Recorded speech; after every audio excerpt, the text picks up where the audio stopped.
Bienvenue. Bienvenue. Alors, effectivement, l'enregistrement a démarré. On va vous expliquer juste après. Donc, bienvenue dans le webinaire. On est heureux, avec Yves et Sylvain, de vous retrouver ce soir. Merci d'être là, de vous connecter en fin de journée, prolonger un peu votre journée de travail pour consacrer 1 heure à ce sujet. On va faire en sorte que ce soit un moment agréable, vivant, concret. Et c'est vrai qu'on a imaginé ce webinaire pour parler terrain, parler d'expérience, parler de vécu. Si vous êtes ici, c'est sans doute que vous ressentez un peu la même chose que nous. On a un besoin de redonner du sens, de la clarté, de la cohérence à des démarches RSE, des démarches RH ou managériales.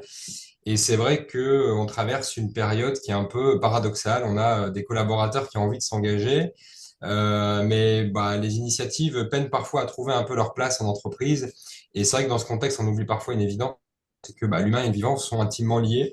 Et bah, de l'autre côté, les entreprises, il y a des process, il y a des urgences, c'est siloté, et c'est parfois un peu déconnecté de cette réalité. Et c'est vrai que l'objectif de ce soir, c'est simple, c'est vous montrer que le vivant, c'est pas un plus, c'est pas une plante au bout du couloir, c'est un véritable levier d'engagement qui est puissant, évidemment à condition de lui redonner sa place dans nos environnements de travail, dans nos pratiques managériales, dans nos relations humaines. Et pour l'explorer, on va volontairement aborder le sujet sous deux angles d'action qui sont complémentaires. D'un côté, on aura en premier lieu le terrain avec B-City, où Sylvien comment des projets très concrets de biodiversité reconnectent les collaborateurs, fédèrent les équipes et créent des vrais moments collectifs. Et après, sous l'angle managérial, avec Yves de chez Icenook, où on va aborder les principes du vivant et qui peuvent inspirer de façon de coopérer, de gérer, de manager, de décider et de remettre bah, de la présence dans le quotidien professionnel. Avant de donner la parole à Sylvain et Yves, un mot très rapide pour me présenter. Donc moi, je suis Florent Delvar, je suis fondateur de Sens. Sens, qui est le premier service de courtage en RSE. Alors, en quoi ça consiste un courtier en RSE? Tout simplement, on aide les entreprises à trouver le bon partenaire pour les accompagner dans leurs projets RSE. La RSE, c'est un sujet qui est complexe et il y a désormais beaucoup d'acteurs aujourd'hui qui accompagnent les entreprises à aborder le sujet. Et le rôle de Sens, c'est de trouver le prestataire qui sera adapté aux besoins et au budget de l'entreprise. Et à côté de ça, j'ai une seconde activité de coach à impact. Donc, j'aide les entreprises engagées, les entreprises à impact, à se structurer, à mieux se vendre et à renforcer leur développement commercial parce qu'elles le méritent.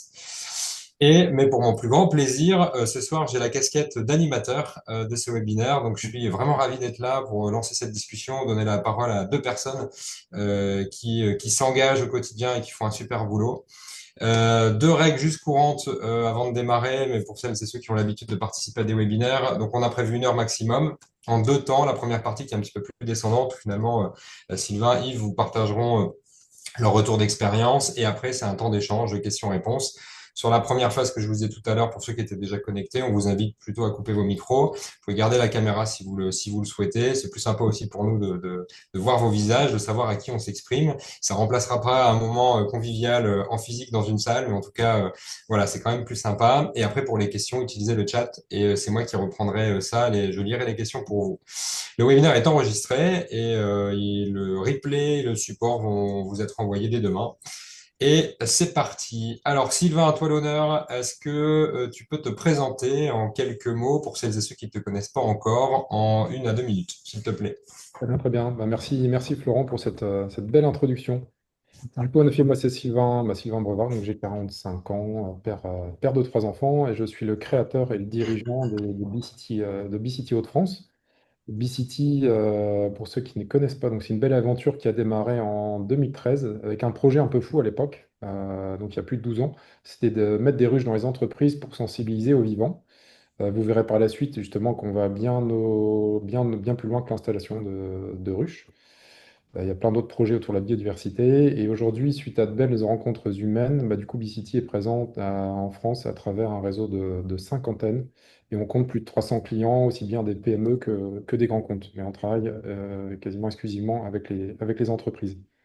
Donc notre mission chez B-City, c'est vraiment de reconnecter l'humain, la biodiversité et l'entreprise à travers des projets concrets et fédérateurs.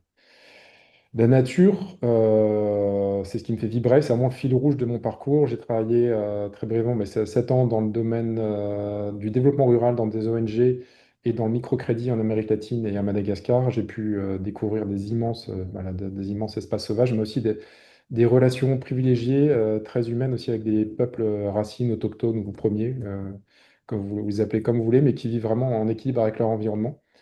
Et pour la petite histoire, en 2004, j'ai ressenti ma plus grande émotion, ma plus grande connexion nature et d'émerveillement lors d'une ouverture de ruche en Bolivie, parce qu'on accompagnait justement des petits producteurs pour structurer justement leur démarche de production, mais aussi de commercialisation du miel. Et aujourd'hui, je suis très heureux du coup, de co-animer ce webinaire avec vous, car je crois profondément que la connexion humain-nature, c'est vraiment, peut se faire au service de la performance des entreprises. Alors, on parle de performance, mais on parle aussi de robustesse aujourd'hui, un terme qui est bien tendance grâce à notre cher Olivier Hamon. Voilà pour cette brève introduction, Florent. Super, merci Sylvain. Yves, à toi, écoute, est-ce que tu peux te présenter également en quelques mots pour celles et ceux qui te connaissent pas encore? Eh ben, avec plaisir, avec plaisir. Donc moi, c'est Yves de Maillard, je suis fondateur du cabinet en ressources humaines Ikinook, que j'ai créé il y a 14 ans avec des activités autour des ressources humaines. Donc c'est à la fois du coaching, tout ce qui est carrière, tout ce qui est formation, management. Au-delà de ces prestations relativement classiques, j'ai une marotte, moi, depuis à peu près 8 ans, qui est de tisser des liens entre la nature et l'entreprise, entre le vivant et le management. Et c'est un peu ce regard que je vous partagerai tout à l'heure en deuxième partie de webinaire. J'illustrerai aussi avec mon parcours. Moi, j'ai un parcours, une première vie professionnelle autour de la production dans l'automobile et les vélos. Ensuite, une deuxième vie professionnelle de RRH et DRH en entreprise. Et puis, donc, ma troisième vie, c'est celle justement de consultant, coach et formateur. Moi, je me définis un peu comme un explorateur du vivant dans l'entreprise, à essayer de tisser ces liens entre le vivant et l'entreprise. Je suis assez fan de tout ce qui est innovation managériale. J'ai vécu, et je pense que vous avez vécu aussi, pas mal d'innovation et de mode dans les entreprises. Et sincèrement, ce que j'ai envie de vous partager, c'est ce lien avec le vivant. Je trouve que c'est vraiment le sujet le plus prometteur dans le management aujourd'hui, en termes d'espoir et en termes d'impact. Donc, c'est ce qu'on essaiera de vivre ensemble tout à l'heure. Trop bien, carrément. Super, merci à toi Yves. Eh ben, c'est parti, on va rentrer dans le vif du sujet. On va commencer avec toi, Sylvain. Bon, tu voulais nous parler ce soir d'un concept qui est celui de la biophilie. Donc, qui est un concept qui est peut-être pas connu de la plupart de nos participants. Est-ce que tu peux nous expliquer ce qu'est la biophilie? Très bien, très bien. Écoutez, la biophilie, déjà, on va la définir à travers, parce que c'est un mot grec, hein, donc c'est biophilia, donc c'est tout simplement l'amour du vivant ou l'amour de la vie. Et c'est un concept qui a été développé par un Américain, donc Edward O. Wilson. C'est un sacré bonhomme, donc un biologiste, entomologiste, sociobiologiste, et d'ailleurs, qui dit entomo, il est un passionné des insectes. Et du coup, en fait, il a de recherche sur ces insectes, sur cette vie écologique et sur un super organisme que sont les fourmis, et comme quoi ça suscite aussi des vocations. Moi, c'était les abeilles, lui, c'est les fourmis. Et c'est à noter aussi que du coup, ce monsieur est aussi à l'origine du mot biodiversité. Donc, qu'est-ce que c'est la biophilie? Du coup, Yves, tu veux passer peut-être la deuxième slide. En fait, la biophilie, il annonce que, du coup, tout simplement que les humains ont une tendance innée à chercher des liens avec la nature.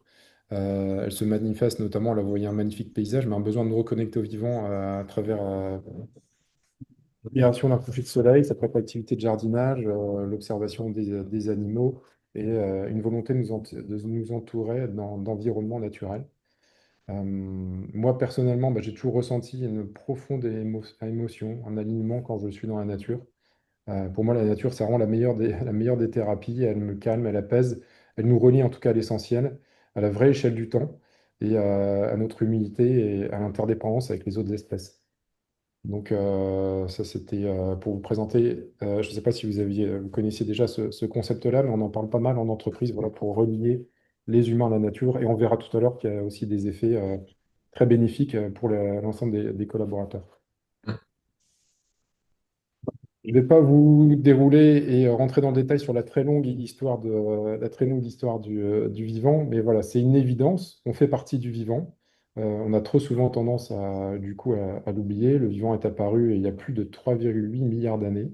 L'Homo sapiens, ce que vous voyez tout en bas à droite, bah, du coup, lui, il est arrivé il y a 200 000 ans.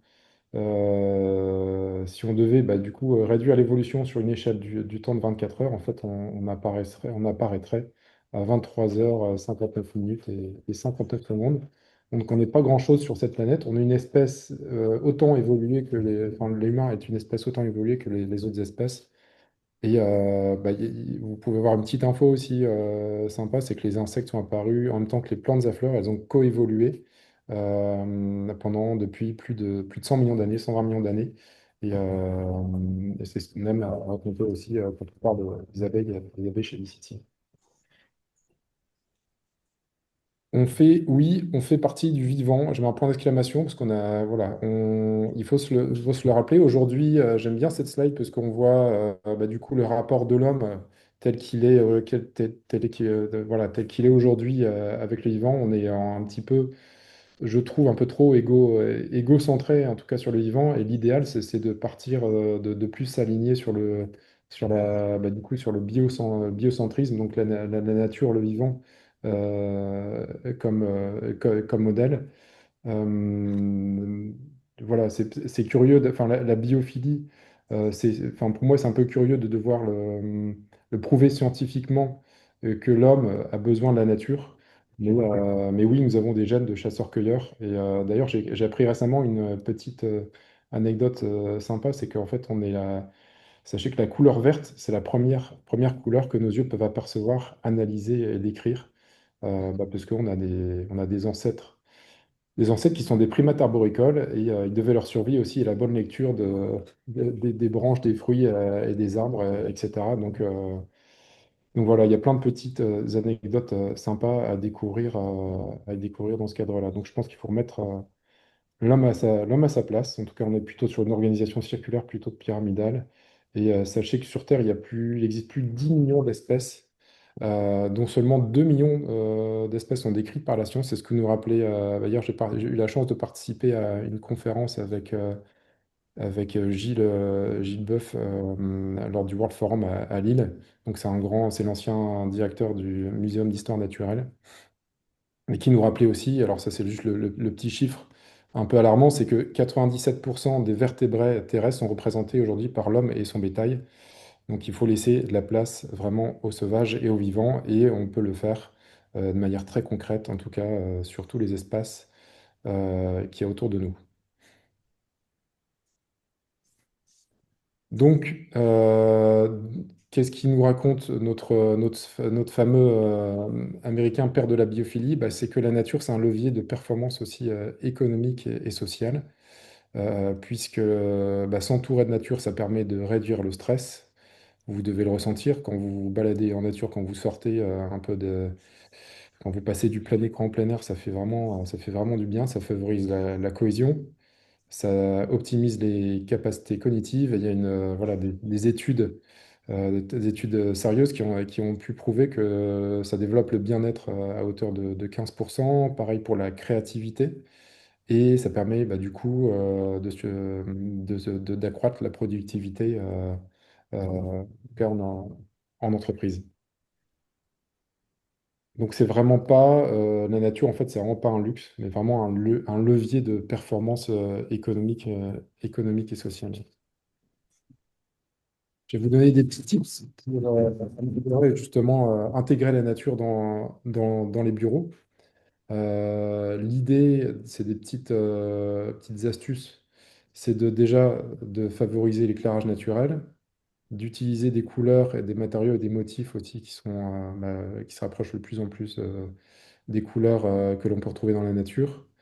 La végétalisation des espaces, je pense qu'on parlera de plantes aussi avec notre ami Yves tout à l'heure, mais oui, voilà, n'hésitez pas à végétaliser les espaces à l'intérieur, mais aussi à l'extérieur, parce que dans la plupart des entreprises, on a beaucoup, beaucoup d'espaces verts qui sont réduits à du gazon tondu à l'anglaise, sur lesquels on peut faire des belles choses. C'est aussi important d'ouvrir les fenêtres pour sentir l'air, pour sentir le mouvement, les températures, pour se rebooster, se redynamiser.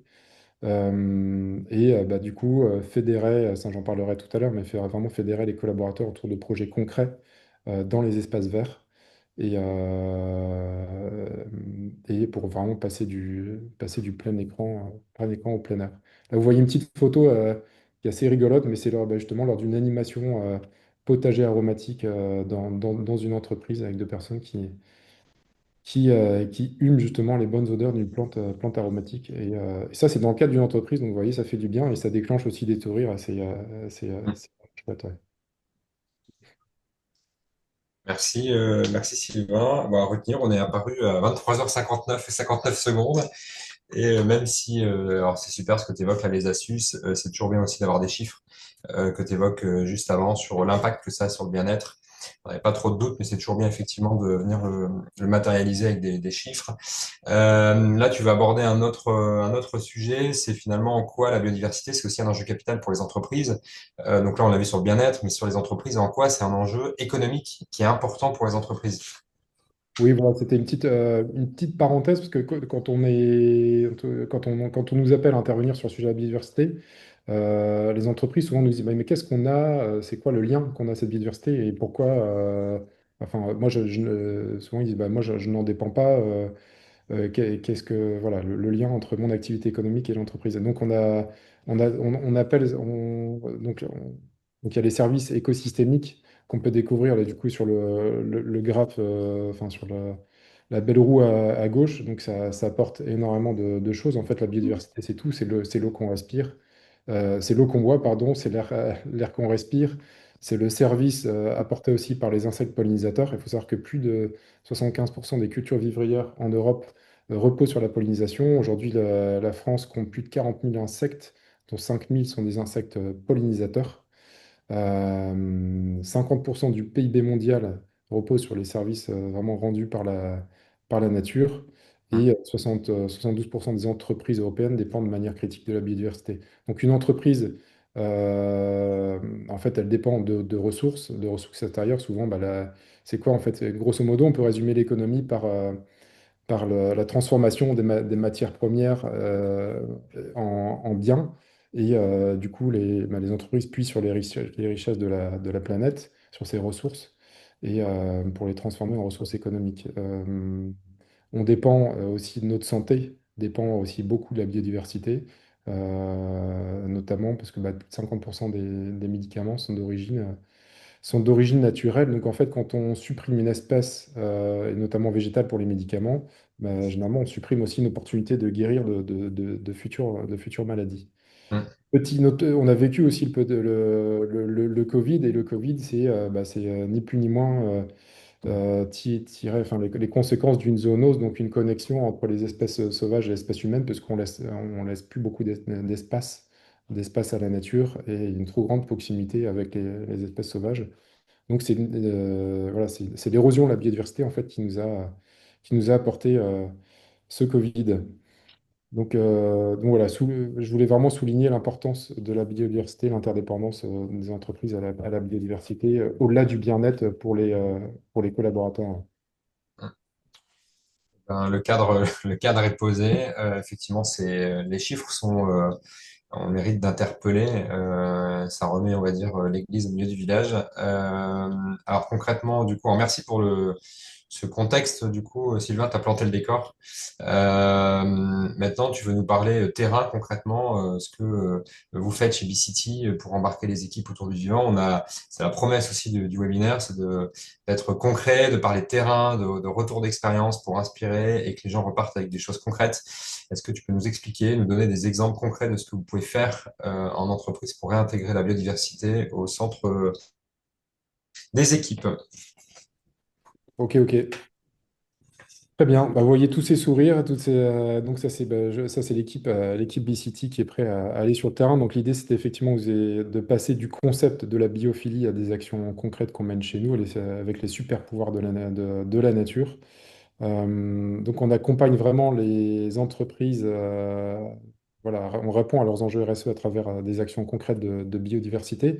Et je vais vous montrer des exemples très concrets dans quelques entreprises et qui vont vous permettre aussi de vous donner de belles idées, pourquoi pas à développer. développer chez vous. Là, vous allez voir une photo. Du coup, bah, ça, c'est un peu l'ensemble de nos actions qu'on a résumées par des verbes, justement, parce comme on dit dans le Nord, on est des faiseux.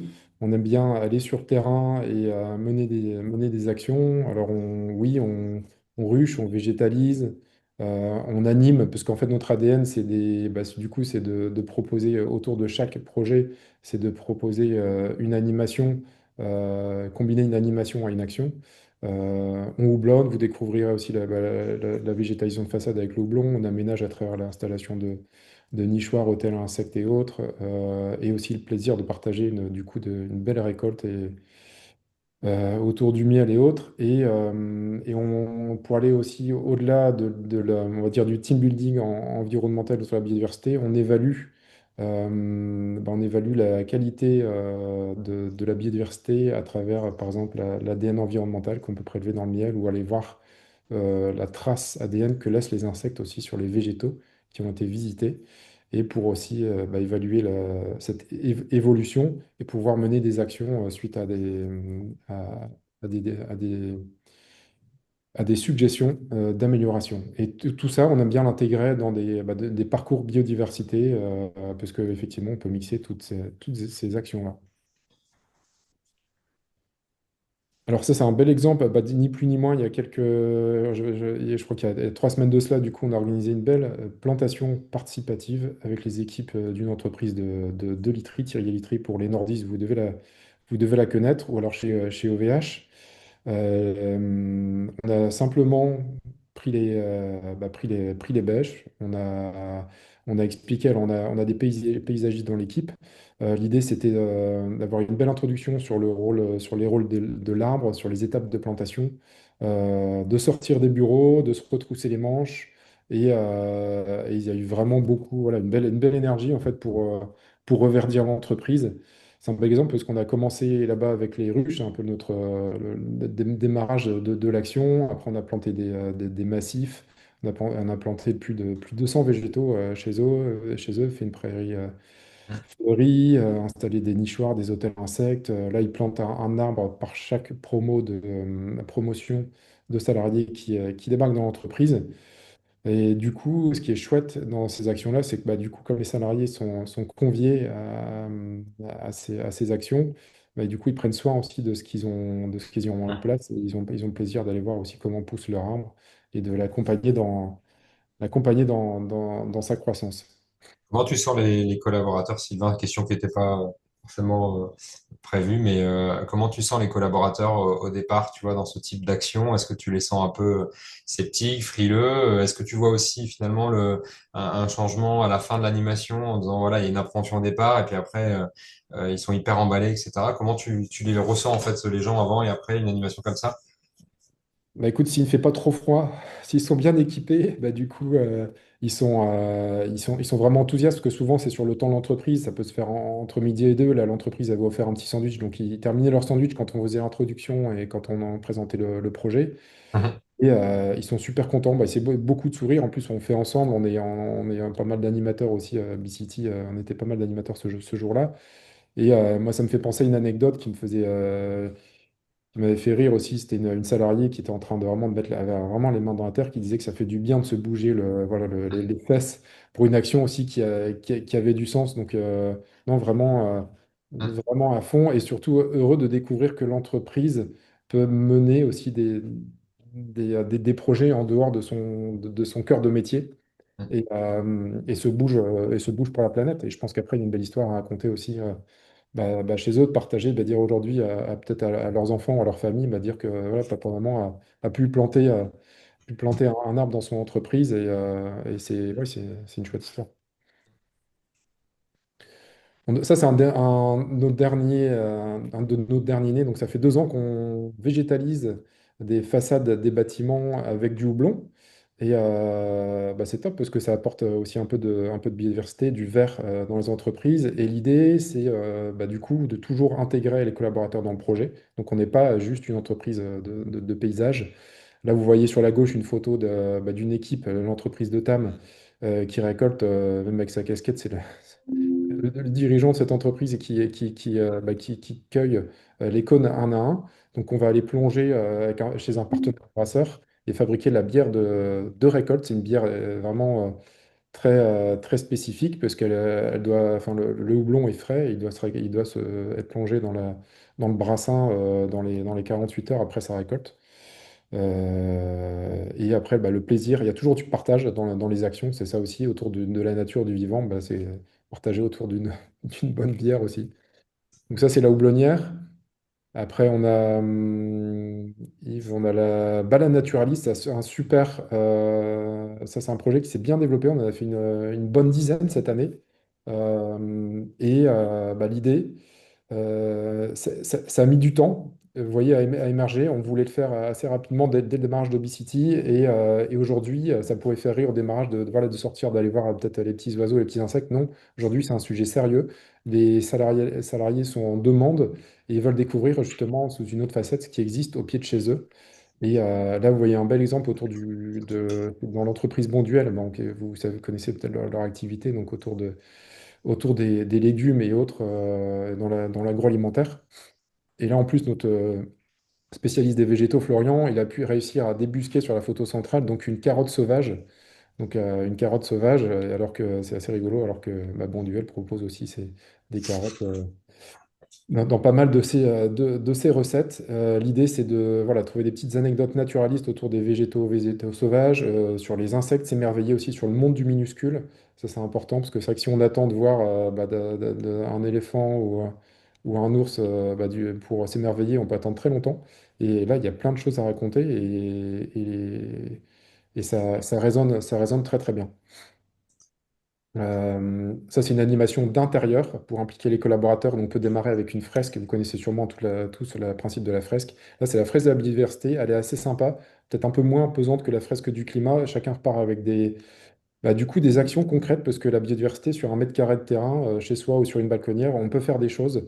Et ça, c'est génial. On a ensuite, du coup, l'idée c'est que les gens mettent les mains à la pâte. Alors on les a vus qu'ils ont mis les mains dans la terre tout à l'heure à travers la plantation, mais aussi ça peut être fabriquer on a des ateliers do it yourself, donc fabriquer des objets qui ont du sens, donc avec utiliser justement la cire des abeilles, recycler la cire pour en fabriquer des bougies. Chacun peut mettre un peu de son talent artistique dedans, vous voyez à gauche. Après, c'est fabriquer pourquoi pas des baumes hydratants à base de produits de la ruche, de cire, miel, propolis.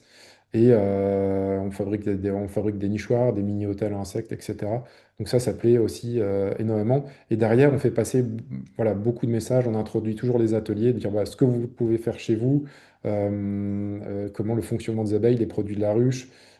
Ça peut être du coup les différentes espèces d'oiseaux qu'on peut accueillir à travers tel ou tel type de nichoir. L'idée, c'est que chaque collaborateur se transforme en ambassadeur de la nature et puisse agir concrètement chez lui. Ça, c'est une fierté aussi. C'est un ensemble de 15 ateliers qu'on a développés et proposés avec la BPCE. Donc, c'est vraiment au fil des saisons. C'est des ateliers de 3 quarts d'heure, 1 heure. Encore une fois, on travaille dans les entreprises, donc on connaît aussi que le timing, c'est important. Donc, c'est vraiment des petits ateliers concrets, des petites anecdotes vraiment naturalistes. Là, vous voyez des fabrications de bivrac, donc du tissu imprégné de cire, comment accueillir biodiversité chez soi avec le jeu Biodiversité, et après une animation sur les plantes aromatiques. Et bien évidemment, on va pas vous parler de Bicity, ce qu'on est capable de faire sans parler des abeilles, mais là, justement, c'est de partager des bons moments autour d'une récolte de miel, le miel qui est issu des ruches du site, et de découvrir les différentes étapes, donc des operculations, l'extraction jusqu'à la mise en pot. Et là, vous voyez un petit dessin très enfantin sur la droite sur le pot de miel. Oui, parce qu'en fait, on associe, c'est des moments on organise beaucoup de Family Days. Donc c'est ça aussi l'occasion de se retrouver autour du vivant, c'est d'accueillir le conjoint, voir les enfants des collaborateurs, et on est tous des grands enfants, on découvre la nature avec des yeux d'enfant. Il faut garder cette âme d'enfant, justement, cet âme émerveillement, et le faire vivre au cœur de l'entreprise, et c'est vraiment chouette. Pour terminer, on peut relier tous ces projets-là à travers des parcours biodiversité avec des panneaux pédagogiques. Pourquoi? Parce que faire des choses pour la nature, c'est bien. Par contre, si on ne l'explique pas auprès des collaborateurs, bah, c'est un peu dommage. On perd, là, bah, j'ai envie de dire, 50% de l'impact. Il faut expliquer ce qu'on fait, pourquoi on le fait. Pourquoi, par exemple, on gère un site en gestion différenciée, donc on ne tombe pas certaines zones. Et ça, on le fait à travers des beaux supports pédagogiques. Et pour terminer, bah, du coup, l'idée, c'est que l'entreprise puisse communiquer aussi en interne et en externe sur sa démarche avec voilà, des remises de certificats, bah, voilà, des beaux sourires. L'idée, c'est vraiment de connecter. Encore, j'aime bien cette phrase-là, c'est vraiment de passer du plein écran au plein air, faire vivre les projets au cœur de l'entreprise. Et c'est ce qu'on essaye de faire. Et grâce à l'ensemble grâce à l'équipe, à l'ensemble des collaborateurs. Et en tout cas, ça marche. Sinon, ça fait 12 ans qu'on existe chez B-City, et on a encore plein de beaux projets à développer. On est très sensible aussi aux signaux faibles, à ce que nous proposent les entreprises. Et voilà, voilà. Donc, merci, merci pour Super. votre écoute, en tout cas. Merci Sylvain. Ben, on voulait du concret, on en a eu. Hyper clair, hyper inspirant, merci. Alors on répondra à la question après, mais je vois que le houblon, l'offre, la fabrication de la bière a suscité un peu d'intérêt, donc on y répondra après. Merci pour la question et n'hésitez pas si vous en avez à la poser directement dans la conversation. Yves, eh ben, écoute, à ton tour. Donc là, on va aborder du coup l'angle, on va dire, enfin sous un autre angle. Est-ce que tu peux nous expliquer avant toute chose comment tu es arrivé à intégrer le vivant et la nature dans ton approche et dans tes accompagnements? Alors pour le coup, c'est assez unique. Moi, j'avoue, quand j'ai découvert ton approche, j'ai trouvé ça hyper intéressant et surtout très novateur. Est-ce que tu peux nous expliquer comment tu es arrivé à ça? Eh ben, avec plaisir. Donc effectivement, là, le regard va être assez complémentaire hein, par rapport à ta présentation, Sylvain. On va être toujours sur le sujet de l'engagement collaborateur avec un regard plus managérial. J'ai envie pour vous présenter mon approche, de vous raconter deux anecdotes, en tout cas deux moments. En 2011, moi, j'ai eu une première prise de conscience. À l'époque, je travaillais dans une entreprise où j'étais DRH d'un secteur. J'étais responsable des services centraux et dans l'open space, une personne est partie en burn-out, un burn-out sévère, j'ai envie de dire, alors que c'était quelqu'un qui travaillait à une vingtaine de mètres de moi. Je lui disais bonjour tous les jours. Vous allez me dire, peut-être des situations que vous avez déjà rencontrées et qui peuvent être classiques. Moi, je me suis dit, ça m'a sincèrement ébranlé. Je me suis dit, comment c'est possible dans une entreprise qui a une vision et un sens assez fort, dans une entreprise où on essaye de faire toutes les choses bien, alors que je suis DRH du secteur et qu'a priori j'ai les leviers pour agir par rapport au bien-être des salariés, etc. Je me dis autant qu'il y ait parfois un podcast sur des secteurs qui ne mettent pas l'humain au centre, je peux le comprendre. Ce qui m'a vraiment questionné, c'était le fait de se dire, bah, tiens, là, dans cette situation, on essaye de tout faire bien. Comment c'est possible d'avoir ce type de situation? Je me suis dit, on a loupé quelque chose, il y a quelque chose que je ne vois pas encore. Et après ce premier temps ébranlé, j'avoue que ça m'a mis en recherche, une recherche qui a duré un petit peu parce que le deuxième moment fort pour moi, ça a été 2017. J'ai mis l'insight en langage de tous les jours, ce serait de dire un déclic. Un déclic que j'ai eu, vous savez, c'est peut-être ces moments où finalement vous changez de regard et il y a vraiment un avant-après. Et moi, mon déclic, il tient en une phrase assez simple, c'est les équipes au travail, c'est du vivant. Les équipes au travail, c'est du vivant. C'est-à-dire que je viens du monde de l'efficacité opérationnelle et quelque part, j'ai envie de dire, je gérais plutôt des côtés organisés, etc. Et je me suis dit à un moment donné, mais c'est pas une métaphore. Les équipes, et c'est pour ça que je vous ai mis un visuel de cellules humaines. Je me suis dit, les équipes, ça interagit. C'est comme des cellules qui interagissent dans le corps. Et c'est imposé à moi une image d'entreprise plutôt organique, comme des cellules qui interagissent. Et du coup, mon approche, c'est un parti pris et c'est le mien. Donc, je vous le propose et vous verrez si ça vous parle. Je ne l'impose pas, mais en tout cas, regardez si ça vous parle. C'est que j'ai poussé les curseurs à fond dans cette proposition. Je me suis dit, si les équipes, c'est du vivant, alors tous les symptômes que je traite dans mon boulot de DRH, que ce soit des burn-out, des conflits dans des équipes, la démission non souhaitée d'un salarié, etc., je me suis dit, je fais l'hypothèse que c'est un principe du vivant qu'on n'a pas respecté. Mais personne m'a appris à détecter les principes du vivant qui sont en fait applicables aux entreprises. Donc la petite équipe que nous sommes, parce que nous sommes 6 dans le cabinet, nous avons modélisé 10 principes du vivant qui sont applicables aux organisations, avec une envie qui est pour, si vous êtes en situation de management ou en situation RH, c'est de se dire comment passer moins de temps sur les symptômes, donc ce que j'ai décrit, des burn-out, des conflits, etc. Mais aussi, en tant que RH, j'ai pu passer du temps sur des démarches associées. Et dans les entreprises, on entend parler de RPS, de QVT, de baromètre. Vous voyez, on essaye de susciter l'engagement des collaborateurs en suivant un certain nombre de choses, en organisant. Et voilà, c'est le voyage que je vous propose ce soir, c'est peut-être de se dire, si on prend ces nouvelles lunettes, qu'est-ce que ça change? Parce que pour moi, ça a vraiment changé de lunettes. Je vous ai mis un beau visuel de lunettes avec des verres carrés, des verres ronds. Mais moi, changer de regard et regarder l'entreprise sous l'angle du vivant, ça a changé mon regard. C'est un peu comme si au démarrage de ma vie managériale, on m'avait donné une paire de lunettes avec un seul verre correcteur. C'était le verre correcteur du carré, on va dire, hein. Moi, dans l'automobile, quand j'ai démarré dans ma vie professionnelle, on était sur des côtés efficacité opérationnelle, méthode japonaise, lean management, etc. C'est le royaume un peu du fichier Excel, hein. On organise la performance, etc. Et l'autre verre que je viens de découvrir, c'est vraiment celui du vivant. Sylvain en a parlé tout à l'heure, c'est plutôt un parti pris de robustesse plutôt que de performance. C'est un monde moins vertical, c'est un monde plus interdépendant. Et je me suis dit, qu'est-ce que ça vient donner comme stéréo, cette double vision? Et je n'oppose pas les deux, c'est-à-dire que pour moi, l'efficacité opérationnelle, je crois que pour les équipes, il y a besoin d'organisation. Et dans le vivant, on ne sépare pas, on est plutôt à essayer de relier. Et moi, j'essaye de relier, de me dire bah, comment il faut une forme d'efficacité dans l'entreprise, mais comment ce regard du vivant nous amène quelque chose de nouveau. Et c'est ça que j'ai envie de vous faire goûter ce soir. Alors pour cela, je vous ai mis, pour goûter, mais très rapidement, parce qu'on va le faire très rapidement, c'est pour goûter un petit peu à ce nouveau regard, je vous ai mis un visuel avec plein de photos du monde végétal, du monde animal. Et je vais vous proposer de vous laisser choisir par une photo.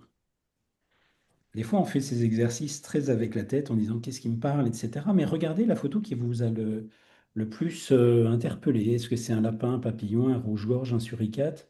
Est-ce que c'est une fraise des bois? Est-ce que c'est un coquelicot? Est-ce que c'est un cyprès? Est-ce que c'est de la mousse?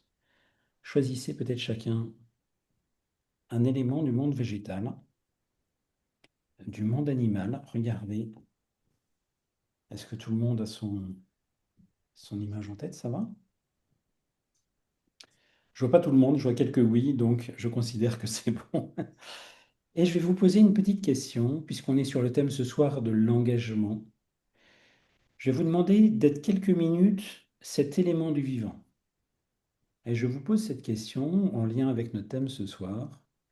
C'est de quoi auriez-vous besoin, si vous êtes un lapin, un suricate ou une fleur de lotus, de quoi vous auriez besoin pour être plus engagé? Ne raisonnez pas par rapport à votre contexte professionnel d'aujourd'hui. Je vous propose plutôt de prendre l'élément que vous avez choisi dans son écosystème naturel. Essayez de voir de quoi vous auriez besoin pour être plus engagé. Et je marque un petit silence parce que dans le vivant, on fait du silence aussi.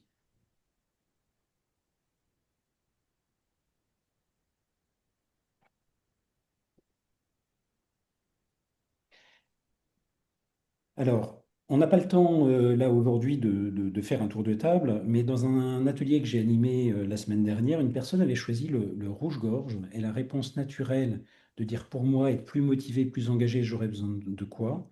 Elle a dit spontanément j'aurais besoin de plus de liberté. Et ce que je veux vous faire toucher du doigt, c'est que quand on aborde l'entreprise sous l'angle du vivant, ça nous apporte une nouvelle façon de voir. En entreprise, moi, quand je parlais d'engagement de motivation, on était souvent dans l'organiser, organiser cet engagement et cette motivation. Alors que quand vous prenez le regard du vivant, ces nouvelles lunettes, on est beaucoup plus à susciter l'engagement et les conditions de l'engagement. J'aime bien une phrase qui dit: le vivant n'est pas engagé, il est naturellement en croissance quand les conditions sont là. Donc, comment nous, dans notre management, dans nos projets d'entreprise, ben voilà, on a peut-être juste à soutenir la croissance, mais à vérifier que les bonnes situations sont là.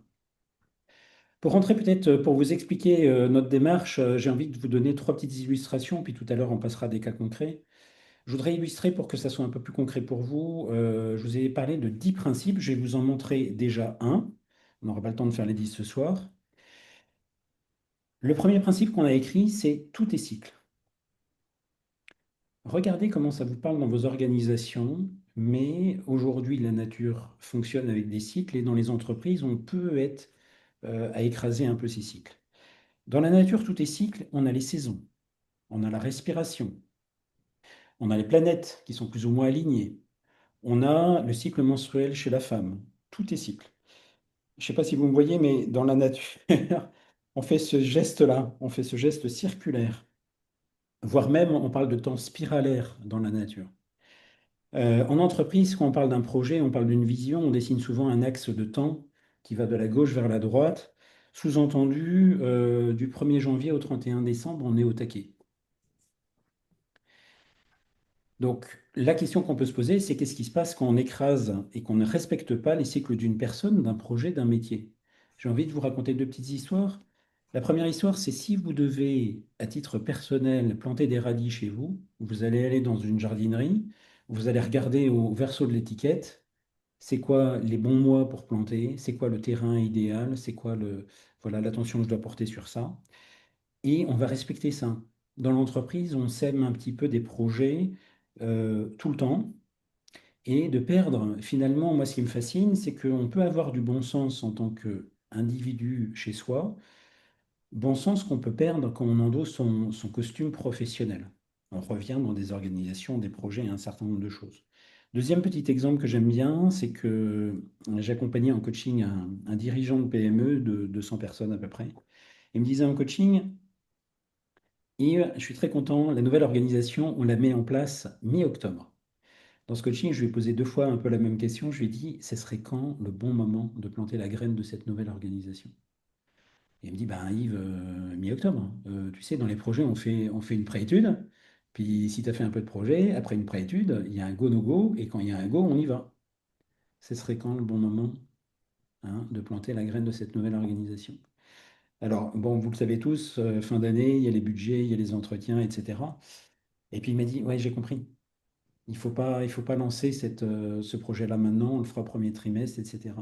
Mais vous voyez, et ce que je vais vous partager, en tout cas dans mes convictions ce soir, c'est que on est tellement déconnecté, on peut être parfois tellement hors sol avec nos fichiers et un certain nombre de réunions, c'est qu'on pourrait oublier notre bon sens. Et dans cette petite anecdote, ce serait de mettre en tension finalement les équipes et donc, il y a vraiment ce risque-là. Je vous partage aussi, parce que c'est mes tomates fraîches, c'est un truc que j'ai lu le lundi sur LinkedIn, un petit post de Nathalie Lopez Pelayo que je ne connais pas. Elle disait, dans la nature, personne ne demande à un chêne de garder toutes ses feuilles toute l'année. En entreprise, si, et c'est peut-être là que le malentendu commence. Donc, elle parle d'une conférence qu'elle avait eue avec Olivier Amand sur la robustesse, et elle dit, et si nos organisations vivaient dans le déni des saisons? On veut du printemps commercial non-stop, avec des équipes en mode été, sur des budgets d'automne, sans jamais accepter l'hiver. Et j'aime bien cette image-là parce que, vous voyez, on pourrait se poser la question des cycles, comment on les vit. Alors, moi, j'adore creuser ces sujets-là, de la récupération, des énergies de tout le monde. Mais voilà, je vous laisse juste peut-être avec quelques points de suspension sur cette question des cycles dans l'entreprise. Deuxième illustration, c'est une petite anecdote avec mon Musa laterita. Donc ça, c'est vraiment l'arbre que j'ai essayé, que j'essaye d'ailleurs péniblement de faire pousser, parce que je trouve intéressant et de regarder son équipe aussi sous l'angle du vivant. J'ai récemment changé de bureau. Comme j'aime bien la nature, j'aime bien les plantes, et je me suis dit, tiens, je vais mettre une belle plante d'intérieur aussi. Je suis fan de bananier, je partage ça, je crois, avec Sylvain,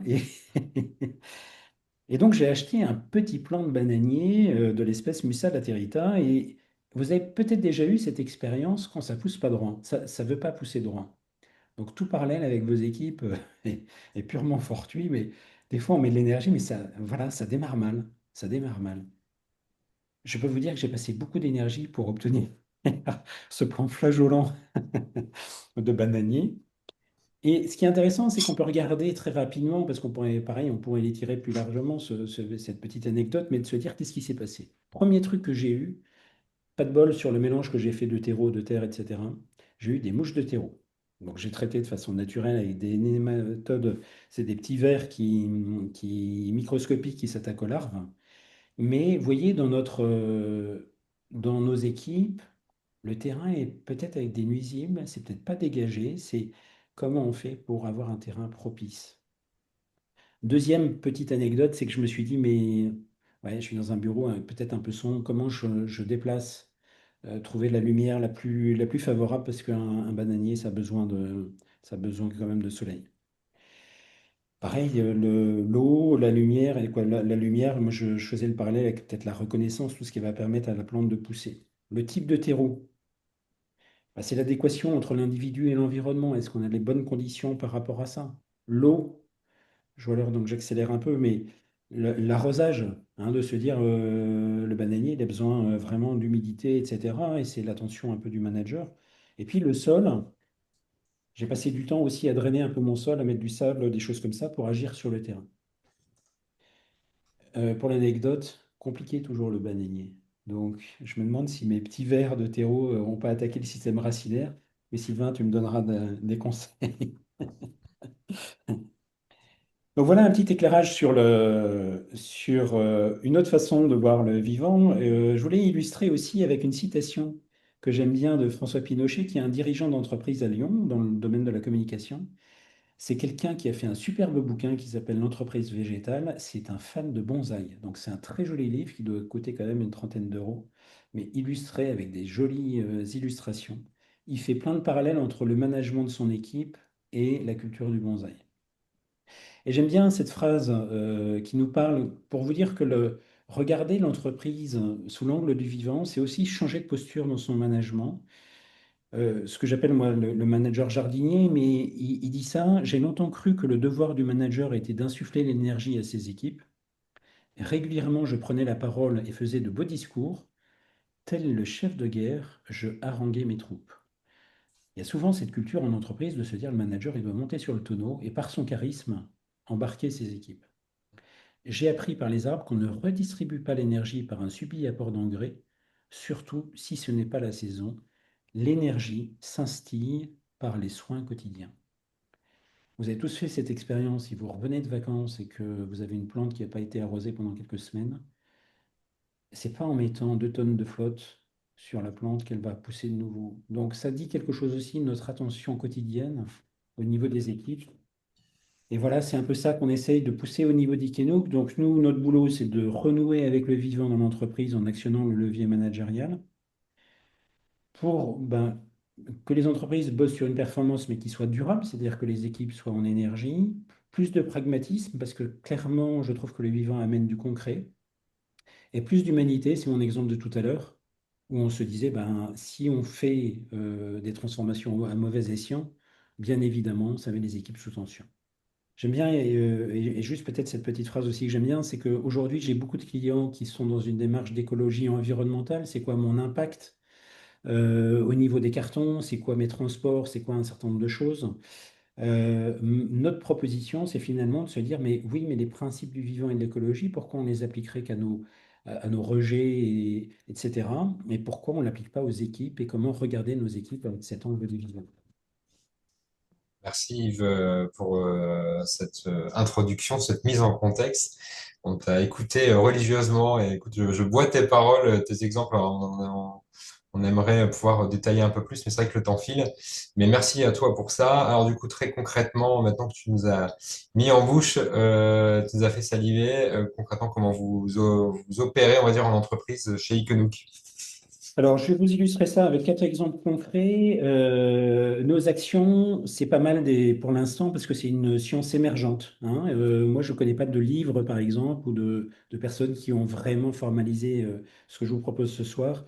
Donc, on fait de la sensibilisation.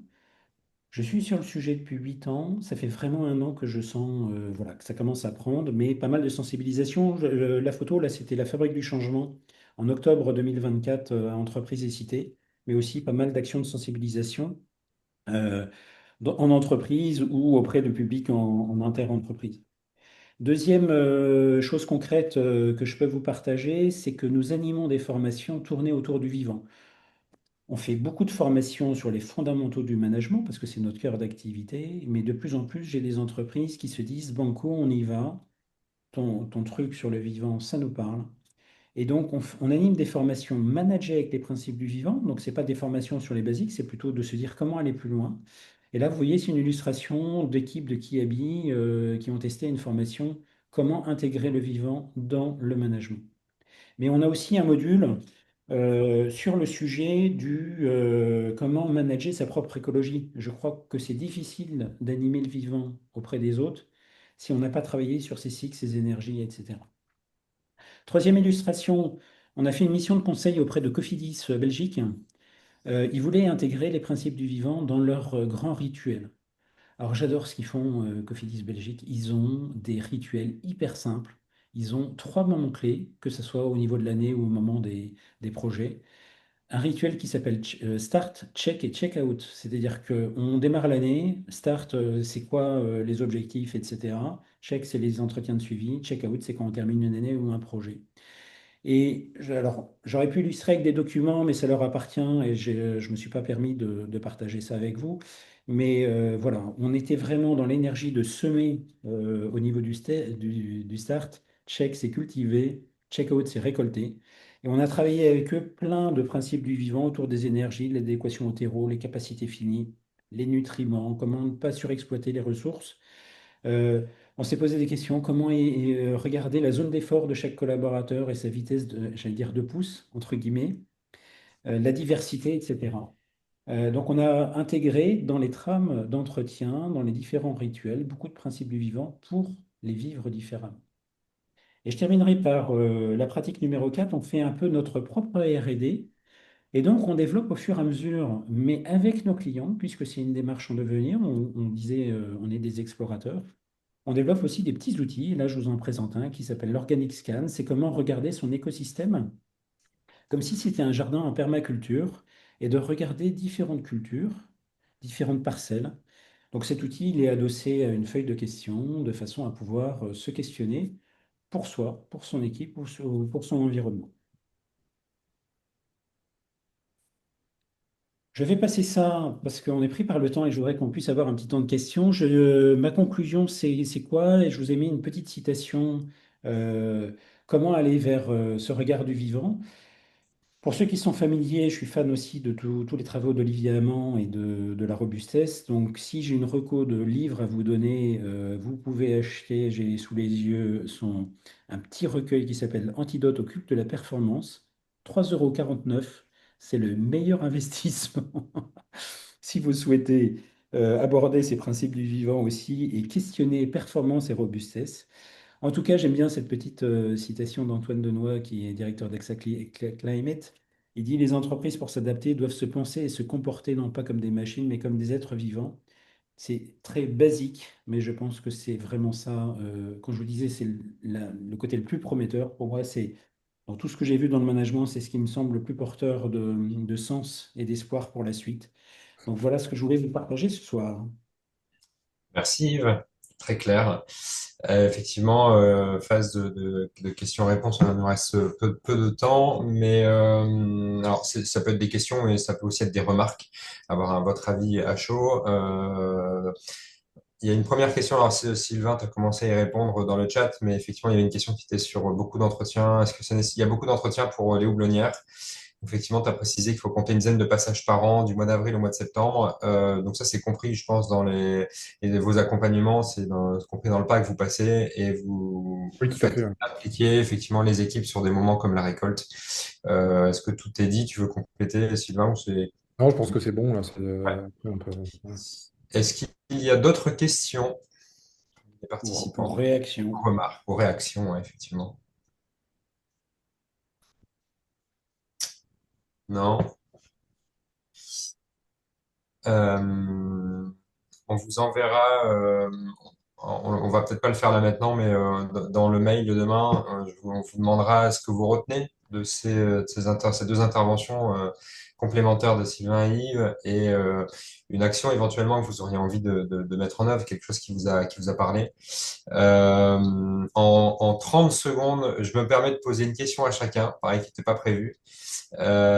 Sylvain, une entreprise qui a jamais mené d'action autour du vivant, tu recommandes de commencer par quoi concrètement? Une première action simple et facile. Bah, déjà, s'ils veulent agir sur la biodiversité, c'est déjà de ne rien faire et laisser la nature s'exprimer sur ces espaces verts. Et ensuite, c'est oui, partir sur un projet de végétalisation. Ça, c'est vraiment, vraiment sympa et ça a un impact très fort aussi sur la biodiversité. Donc, planter et vous verrez qu'en fait, souvent, on se met un petit frein, on dit, ah oui, mais en fait, c'est pas dans notre métier, c'est un peu décalé par rapport à notre activité, etc. Alors qu'en fait, les salariés brûlent d'envie d'agir concrètement sur leur terrain de jeu, les espaces verts des entreprises. Ok. Merci Sylvain. Yves, si dans les participants on a un manager qui nous écoute et qui a été effectivement interpellé par tes propos, c'est quoi le premier réflexe, on va dire, à changer, ce qui peut changer dans sa posture? Dans sa posture, je pense que déjà, c'est questionner au niveau de ses équipes la question des énergies. Hein, c'est qu'aujourd'hui, dans les équipes, on est beaucoup dans les entretiens à checker les objectifs, etc.